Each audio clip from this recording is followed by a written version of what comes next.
Assalamualaikum warahmatullahi wabarakatuh. Alhamdulillahirabbil alamin. Wassalatu wassalamu asrofil anbiya'i wal mursalin wa ala alihi washabihi ajmain amma ba'du. Puji dan syukur kita panjatkan kehadirat Allah Subhanahu wa taala. Shalawat serta salam semoga kita tercurahkan kepada junjungan kita Habibana wa Nabiyana ya Maulana Muhammad sallallahu alaihi wasallam. Pada kesempatan kali ini saya izin memperkenalkan diri. Saya Trisala Jansani dari Sarjana Keperawatan dari perwakilan Universitas Aisyah Bandung. Ingin mengucapkan terima kasih kepada Bapak serta Ibu serta adik-adik yang telah mengikuti penyuluhan kesehatan ini. Pada penyuluhan kali ini saya akan membahas tentang DBD. Apakah Bapak Ibu tahu tentang DBD? Tahu nggak apa itu artinya DBD? Ya, sekarang aku akan menjelaskan tentang definisi DBD. DBD adalah suatu penyakit yang disebabkan oleh virus dengue yang dibawa oleh nyamuk Aedes aegypti lewat air liur gigitan saat menghisap darah manusia. Penyebabnya virus DBD itu oleh virus dengue yang sangat kecil dan tidak dapat dilihat dengan mata. Dan virus tersebut banyak terdapat dikelilingi sekitar kita. Cara penularan virus DBD itu yaitu dengan melalui vektor penularannya yakni nyamuk Aedes aegypti melalui gigitannya. Jadi penularan si nyamuk tuh melalui gigitan. Nah, apa itu gejalanya? Yang pertama, badan demam, panas tinggi lebih dari 2-7 hari. Yang keduanya, terdapat bercak-bercak bintik-bintik yang tidak hilang walaupun sudah ditekan, ditarik, diregangkan, dan lain sebagainya. Yang ketiganya, bisa mengeluarkan darah dari hidung atau mimisan dan muntah darah serta mengeluarkan darah melalui BAB.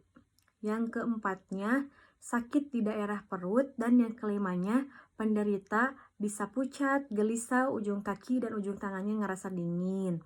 Apabila Bapak Ibu ada gejala seperti ini, segeralah bawa ke rumah sakit. Bagaimana sih ciri nyamuk Aedes aegypti itu? Jadi ciri-cirinya nyamuk Aedes aegypti itu, yang pertama, warnanya hitam dan belang-belang putih. Biasa menghisap darah pada pagi sampai sore, mampu terbang sampai 100 meter. Yang keduanya, berkembang biak di tempat penampungan air yang tidak berhubungan langsung dengan tanah. Misalnya kayak di bak mandi, pas bunga, kaleng-kaleng yang bekas yang isi air hujan yang kayak gitu. Dan yang keempatnya, tempat hinggap yang disukai adalah di tempat yang agak gelap dan lembab, misalnya di pakaian gantungan dan di kordeng. Daur hidup nyamuk Aedes aegypti itu yaitu dari telur sampai nyamuk dewasa 7-10 hari. Terus, tiap 2 hari nyamuk dewasa membutuhkan darah untuk bertelur. Yang ketiganya, umur nyamuk dewasa betina dapat mencapai 2-3 bulan. Terus, telur sangat kecil 0-7 mm, warnanya hitam, tahan sampai 6 bulan di tempat yang sangat kering. Jentik nyamuk tuh berukuran 0-5-1 cm, selalu bergerak aktif. Nah, terus kalau di dalam rumah, bak mandi, tempatnya tuh bak mandi, tampayan, pas bunga, tempat minum burung, dan lain-lain. Kalau di luar rumah kayak drum, tangki penampungan bekas, ban bekas, botol pecah, potongan tempurung kelapa, dan lain-lain. Apa yang harus dilakukan bila ada penderita DBD itu sih? Apakah Bapak Ibu tahu? Apakah yang harus kita lakukan saat keluarga kita atau siapa orang-orang yang terdekat kita pas terkena DBD? Nah, Bapak Ibu, kalau ada yang seperti itu, tindakan yang harus dilakukan bila ada penderita demam berdarah tuh, yang pertama, memberi minum sebanyak mungkin. Yang kedua, kompres dengan air hangat. Yang ketiga, beri obat turun panas kayak paracetamol dan lain-lain. Yang keempat, selanjutnya bawa ke dokter atau ke puskesmas terdekat bila diduga diserang demam berdarah, kirim ke rumah sakit. Nah, kalau misalnya obat panas tuh apa sih, kalau kita udah dikasih obat panas tetapi tidak turun panasnya, maka bawa ke dokter atau ke puskesmas yang terdekat. Bila kata puskesmas atau kata dokter terdekat tuh dia tuh terserang demam berdarah, maka sebaiknya Bapak Ibu langsung dibawa ke rumah sakit. Apa yang harus dilakukan untuk mencegah DBD?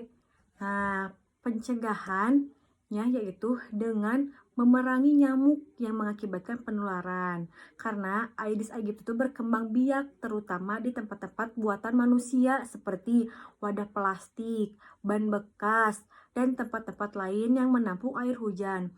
Nyamuk ini menggigit pada siang hari, beristirahat di dalam rumah, dan meletakkan telurnya pada tempat-tempat air yang bersih tergenang.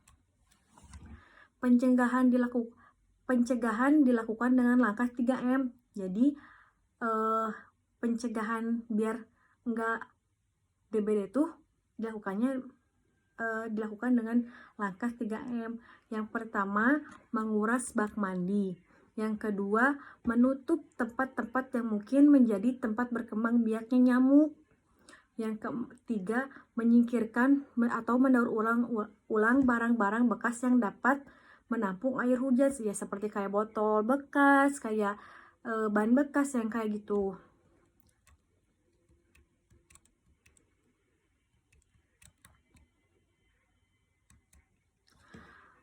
Terus selanjutnya, plus menghindari gigitan nyamuk, yaitu menggunakan kelambu ketika tidur, memakai obat yang dapat mencegah gigitan nyamuk, menghindari kebiasaan menggantung pakaian di dalam kamar, mengupayakan pencahayaan dan ventilasi yang memadai, memperbaiki saluran dan talang air yang rusak, menaburkan bubuk pembunuhan jentik di tempat yang sulit dikuras.